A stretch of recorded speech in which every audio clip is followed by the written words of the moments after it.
Penyidik Polres Metro Jakarta Selatan terus melakukan penyelidikan terkait penyebab tewasnya selegram Lula Lava. Penyelidikan dimulai dengan merangkai peristiwa penemuan jenazah, pengolahan barang bukti, pemeriksaan saksi, hingga olah tempat kejadian perkara. Polisi baru kemarin memeriksa manajer Lula Lava, Adita Barskara. Adita datang ke ruang penyidik Polres Metro Jakarta Selatan tanpa ditemani rekan atau kuasa hukumnya. Pemeriksaan ini merupakan pertama kali bagi Adita. Kepada awak media, Adita pun meminta doa terbaik untuk almarhumah. Terima kasih yang sudah doain, sudah ngedukung segala macam. Yang penting jangan putus doa buat almarhum ya. Kita doanya yang terbaik pokoknya. Saat ini tim Polres Metro Jakarta Selatan sudah memeriksa 10 orang saksi, termasuk kekasih almarhumah Reza Arab, dan berencana akan memintai keterangan pihak keluarga. Tak hanya saksi dari orang terdekat almarhumah, polisi juga telah memeriksa tim dokter dari Rumah Sakit Fatmawati yang melakukan visum luar terhadap jenazah, serta seorang dokter yang mengeluarkan surat kematian. Pihak Rumah Sakit Pondok Indah juga turut dimintai keterangan untuk mengetahui riwayat medis Lula Lava. Hingga kini, petugas masih menunggu hasil pengolahan barang bukti yang sedang diuji di Pusat Laboratorium Forensik.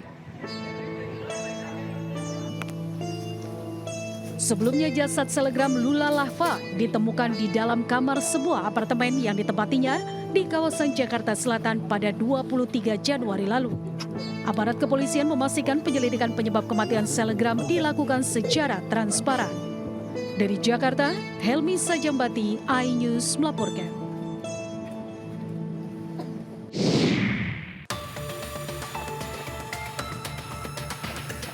Bareskrim Polri mengungkap indikasi kecurangan dalam dugaan penipuan dan penggelapan yang dilakukan PT Dana Syariah Indonesia.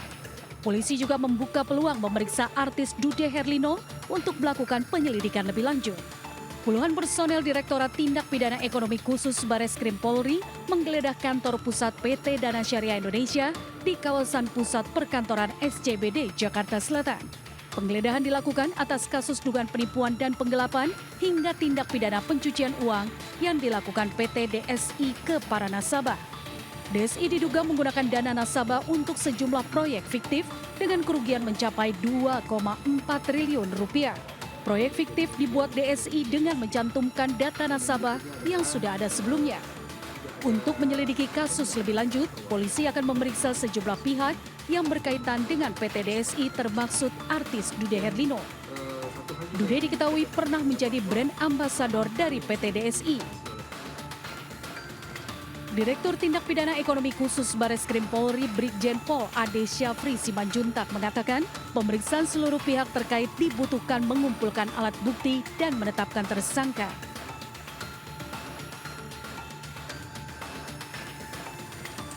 Selain peluang memeriksa Dude Herlino, penyidik Polri juga sudah memeriksa 18 saksi, mulai dari para pegawai hingga pejabat dan manajemen PT DSI. Tim Liputan iNews melaporkan.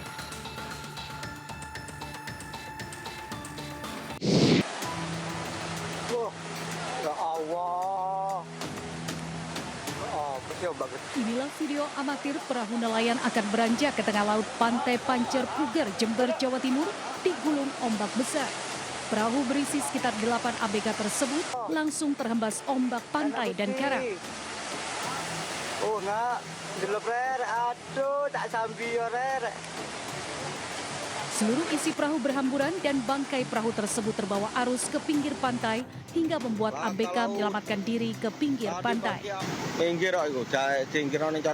Sebelumnya di hari yang sama, perahu yang juga akan mencari ikan terhempas ombak pantai yang sama dan 2 ABK terhempas. Beruntung seluruh ABK selamat dan tidak ada korban jiwa. Dari Jember, Jawa Timur, Bambang Sugiarto, iNews melaporkan.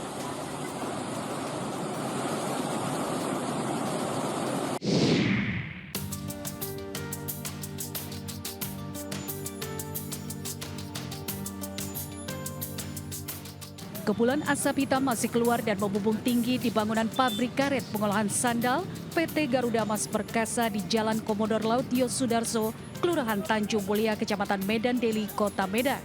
Petugas pemadam kebakaran masih terus melakukan proses pemadaman selama 9 jam. Terlihat puluhan karyawan yang didominasi pekerja wanita menunggu cemas di depan pabrik. Para pekerja mengaku sedih karena tempat bekerja mengais rejeki selama puluhan tahun terbakar.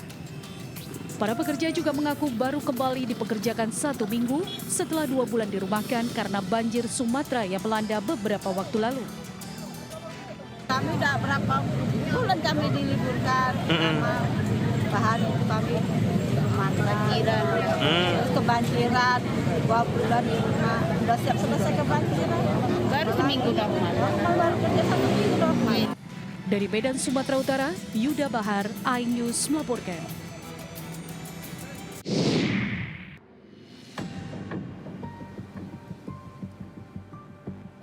Petugas Satres Narkoba Polres Jakarta Barat menggerebek sebuah kamar apartemen yang dijadikan tempat peredaran narkotika jenis baru di kawasan Tamrin, Jakarta. Dari penggerebekan ini, polisi mengamankan 2 orang pelaku sepasang kekasih. Sedikitnya 14 cartridge liquid mengandung cairan kimia tembakau ganja sintetis, 1 buah cangklong, 1 timbangan digital kecil, serta 3 tabung wiping gas juga disita petugas. Diketahui kedua pelaku mendapatkan barang haram tersebut dari bandar yang berada di wilayah Sukabumi, Jawa Barat melalui Instagram. Polres Metro Jakarta Barat telah menangkap 2 orang tersangka di Jalan MH Tamrin, daerah Jakarta Pusat, di salah satu apartemen. Ada 2 orang yang kita amankan dengan barang bukti 16 cartridge yang isi cairan sintetik cannabinoid. Akibat perbuatannya, kedua pelaku terancam hukuman selama 20 tahun penjara. Dari Jakarta, Miftahul Gani, iNews melaporkan.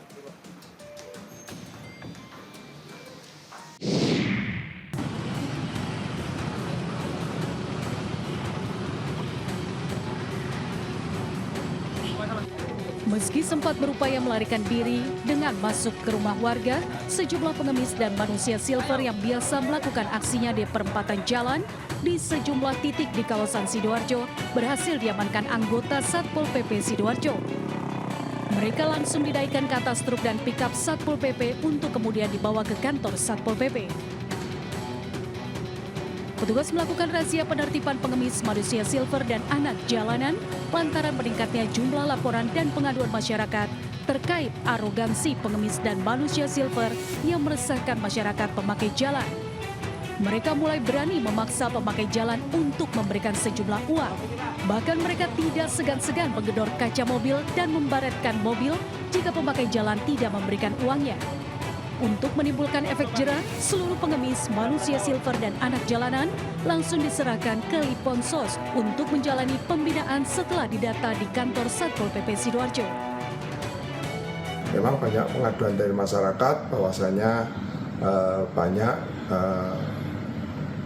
pengemis atau yang meminta-minta atau manusia silver itu yang kadang-kadang arogan sehingga mengganggu pengguna jalan, meminta-minta yang mana memaksa, dan ini membuat masyarakat tidak nyaman. Dari Sidoarjo, Jawa Timur, Pramono Putra, iNews melaporkan.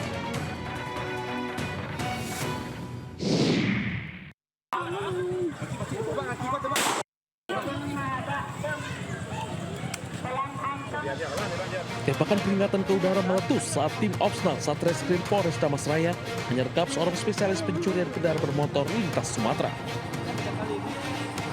Pelaku sebelumnya berupaya kabur saat mengetahui petugas hendak meringkusnya. Pelaku pun tak berkutik usai tangannya diborgol. Dirinya mengaku telah beraksi di 3 lokasi berbeda. Untuk menghilangkan jejak, motor hasil curian tersebut langsung dijual ke luar wilayah Sumatera Barat dengan harga murah. Kami menelusuri arah pelarian pelaku. Pelaku alhamdulillah dapat kita dapatkan di Tanjung Lolo. Dalam waktu lebih kurang dari 2 jam pelaku dapat kita lumpuhkan. Ini pelaku dijerat pasal 363 KUHP tentang pencurian dengan pemberatan pidana di atas 5 tahun penjara. Para polisi masih melakukan pengembangan untuk mengungkap adanya keterlibatan pelaku lainnya. Dari Damasraya, Sumatera Barat, Budi Sunanda, iNews melaporkan.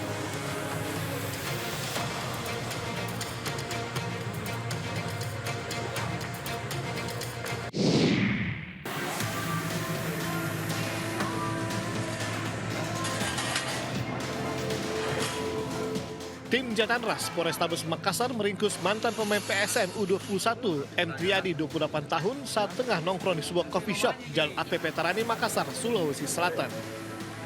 Pelaku diringkus atas laporan jasa rental kendaraan di kota Makassar yang sepeda motornya disewa pelaku namun tidak dikembalikan. Hasil pemeriksaan, pelaku nekat menjual satu sepeda motor melalui akun jual beli di sosial media dengan harga yang murah. Ironis, 2 juta rupiah hasil penggelapan itu digunakan untuk membayar utang ke rekannya. Kami berdasarkan laporan pengaduan masyarakat yang mana terkait kasus penggelapan satu unit sepeda motor yang dilakukan oleh pelaku inisial T. Salah seorang diduga berprofesi pemain sepak bola yang ada di kota Makassar. Pelaku kini mendekam di sel tahanan Satreskrim Polrestabes Makassar guna mempertanggungjawabkan perbuatannya. Dari Makassar, Sulawesi Selatan, Syahrul Adiaksa, iNews melaporkan.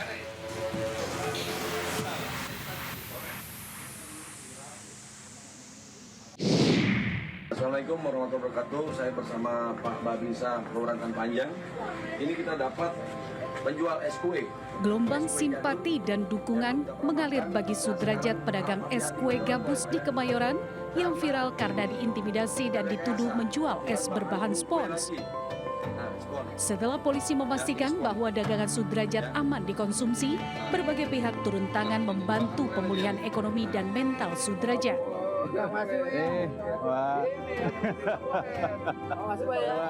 Kapolres Metro Depok Kombes Pol Abdul Waras mendatangi langsung kediaman Sudrajat di Bojonggede untuk memberikan dukungan moral dan bantuan langsung berupa sepeda motor serta modal usaha.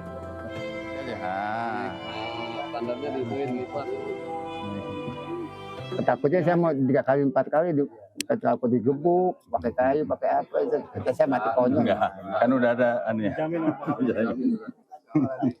Iya, saya takutnya diincar sama Kemayoran. Iya. Selain diberikan dukungan moral dan bantuan, kini rumah Sudrajat tengah direnovasi oleh pemerintah setempat dan pengerjaannya pun baru dimulai pada Selasa pekan lalu. Diketahui atap rumah Sudrajat sebelumnya sempat ambruk sehingga mendapatkan bantuan renovasi dari pemerintah setempat. Terkait kasus tudingan jualannya, Babinsa dan Babin Kamtipmas Jakarta Pusat telah mendatangi Sudrajat dan meminta maaf kepadanya dengan disaksikan oleh sejumlah warga. Sementara itu, Bid Propam Polda Metro Jaya periksa Aibtu Ikhwan, oknum polisi yang amankan seorang pedagang es gabus keliling di kawasan Kemayoran Jakarta Pusat beberapa hari lalu. Hal ini dilakukan guna mendalami dugaan pelanggaran kode etik. Dan kami akan mendalami peristiwa ini dan Bid Propam Polda Metro Jaya sudah menjemput bola dalam hal ini mendalami apakah ada perbuatan etika kewenangan yang dilanggar oleh personel tersebut. Tim Liputan iNews melaporkan.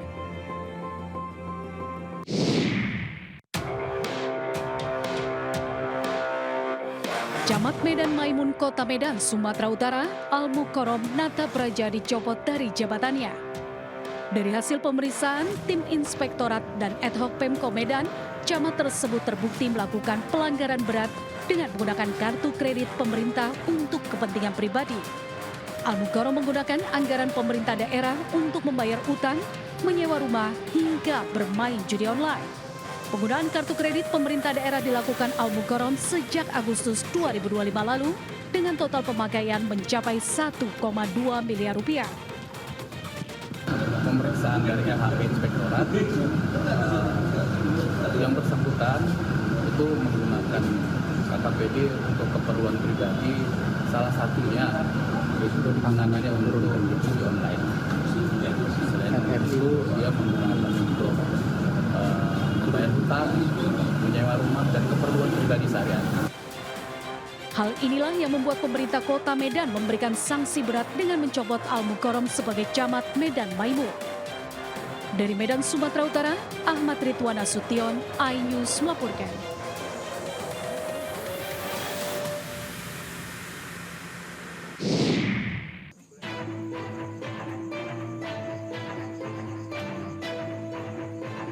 Inilah proses olah TKP petugas Inafis Polres Blitar Kota di lokasi kejadian pembunuhan di Desa Gandekan, Kecamatan Wonodadi, Kabupaten Blitar. Terungkapnya kasus ini berawal dari laporan warga yang melihat korban SR bersimbah darah di rumahnya. Polisi segera melakukan olah TKP dan mencari pelaku yang kabur. Terduga pelaku adalah menantu korban Novi, ditangkap polisi di sebuah penginapan di Kota Tulungagung. Selain mengamankan pelaku, polisi juga menyita selimut, baju, bantal, dan 2 buah gunting yang digunakan pelaku untuk menusuk korban hingga tewas. Pelaku mengaku sakit hati kepada korban karena sering dimaki-maki dan sering cekcok dengan korban. Rasa sakit hati yang dialami oleh tersangka diusir oleh korban. Dan juga seringkali korban melakukan caci maki kepada tersangka. Kini pelaku mendekam di balik jeruji besi tahanan Mapolres Blitar Kota dan terancam hukuman 15 tahun penjara. Dari Blitar, Jawa Timur, Yoyo Agusta, iNews melaporkan.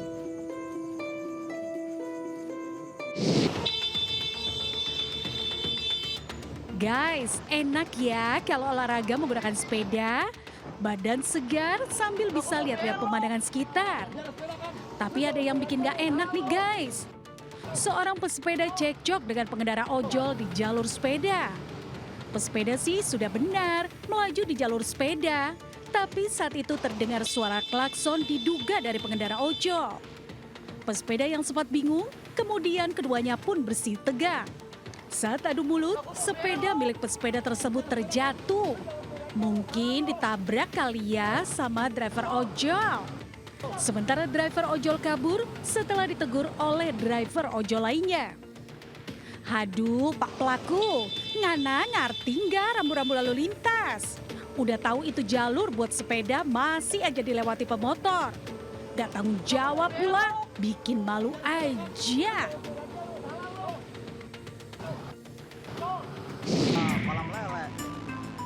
Habis banjir pasti ada kejadian yang tidak mengenakan ya guys. Iya, salah satunya adalah jalan rusak dan bergelombang serta berlubang yang kerap kali menimbulkan kecelakaan di mana-mana. Karena banyak yang celaka, warga akhirnya memperbaiki jalan dengan menggunakan biaya sendiri. Ya, meski hanya menambal dengan pasir dan batu kerikil, tapi setidaknya dapat mengurangi kecelakaan bagi para pengendara yang melintas. Nah, pesan nih buat para pengendara motor. Diimbau agar berkendara jangan berkecepatan tinggi alias jangan ngebut. Sayangi nyawa dan kendaraan kalian. Juga buat pemerintah setempat, tolong segeralah memperbaiki jalan rusak ini. Kasian kan para pengguna jalan, masa harus ada korban dulu baru diperbaiki sih? Janganlah ya, kan ini untuk kebaikan bersama. Kolam lele nih. Nih korban satu. Motornya meleot. Montingnya hancur. Ini gara ini deh. Kolam lele.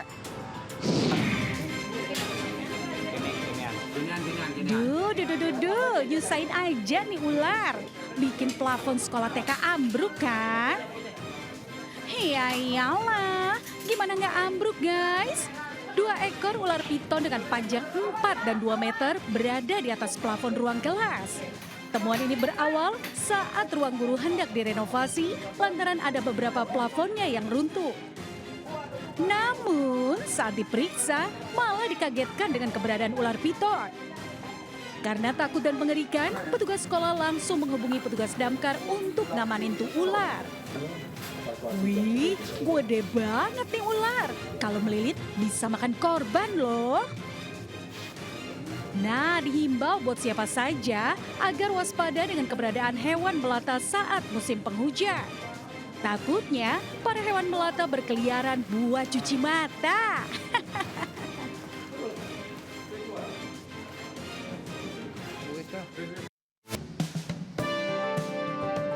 Sebagai bentuk kepedulian terhadap masyarakat sekitar, KEK MNC Lido City bersama MNC Tourism dan MNC Peduli kembali menggelar program Peduli Masjid yang telah sukses dilaksanakan pada tahun sebelumnya. Pada tahun ini, program Peduli Masjid dimulai dari Masjid Jami Al-Azhim di Cigombong, Kabupaten Bogor, Jawa Barat. Tim KEK MNC Lido City membersihkan setiap sudut masjid, mulai dari halaman masjid, lantai masjid, rak Al-Quran, jendela, hingga tempat wudhu dan toilet masjid tak luput dibersihkan dengan alat yang memadai. Semuanya dikerjakan sepenuh hati demi menyambut bulan suci Ramadan 1447 Hijriah, sekaligus menciptakan lingkungan ibadah yang bersih, nyaman, dan khusyuk bagi para jamaah.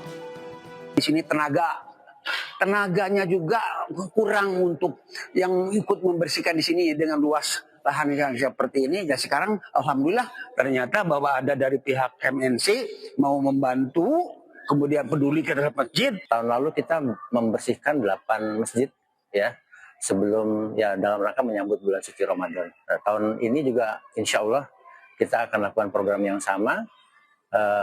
Tujuannya kita ingin membantu menciptakan lingkungan ibadah yang bersih, yang nyaman.